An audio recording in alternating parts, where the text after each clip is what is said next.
Vav Tharad LCB ટીમે Tharad police station વિસ્તારમાં મોટી કાર્યવાહી હાથ ધરી ખોટી નંબર પ્લેટ લગાવેલી ટ્રોઈંગ ક્રેનમાં બનાવવામાં આવેલા ગુપ્ત ચોરખાનામાંથી વિદેશી દારૂનો જથ્થો ઝડપી પાડતા બુટલેગરોમાં ફફડાટ ફેલાયો છે.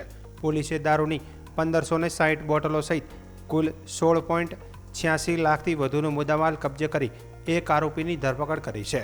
મળતી માહિતી મુજબ સરહદની રેન્જ આઈજીપી પરીક્ષિતા રાઠોડ અને વાવથરા જિલ્લા પોલીસ અધિક્ષક ચિંતન તિરૈયાના માર્ગદર્શન હેઠળ જિલ્લામાં પ્રોહિબિશન અને જુગાર જેવી ગેરકાયદેસર પ્રવૃત્તિઓ સામે કડક અભિયાન ચલાવવામાં આવી રહ્યું છે. તે અંતર્ગત એલસીબીના પોલીસ ઇન્સ્પેક્ટર એપી ચૌધરીના માર્ગદર્શન હેઠળ એલસીબી ટીમ પેટ્રોલિંગમાં હતી. તે દરમિયાન બેવટાથી રાહ તરફ જતા રોડ ઉપર મેઘપુરા ગામની સીમમાં એક શંકાસ્પદ ટ્રોઈંગ ક્રેન પસાર થતી દેખાતા પોલીસે તેને અટકાવી તપાસ હાથ ધરી હતી. તપાસ દરમિયાન ક્રેનમાંથી ખાસ બનાવવામાં આવેલ ચોરખાનું મળી આવ્યું હતું, જેમાંથી ભારતીય બનાવટના વિદેશી દારૂની 1560 બોટલો મળી આવી હતી, જેની અંદાજિત કિંમત રૂપિયા 9.81 લાખ હોવાનું સામે આવ્યું છે. પોલીસે દારૂ ઉપરાંત ખોટી નંબર પ્લેટ લગાવેલી ટ્રોઈંગ ક્રેન કિંમત રૂપિયા 7 લાખ અને અન્ય મુદ્દામાલ સાથે કુલ રૂપિયા 16,86,240નો મુદ્દામાલ કબજે કર્યો હતો.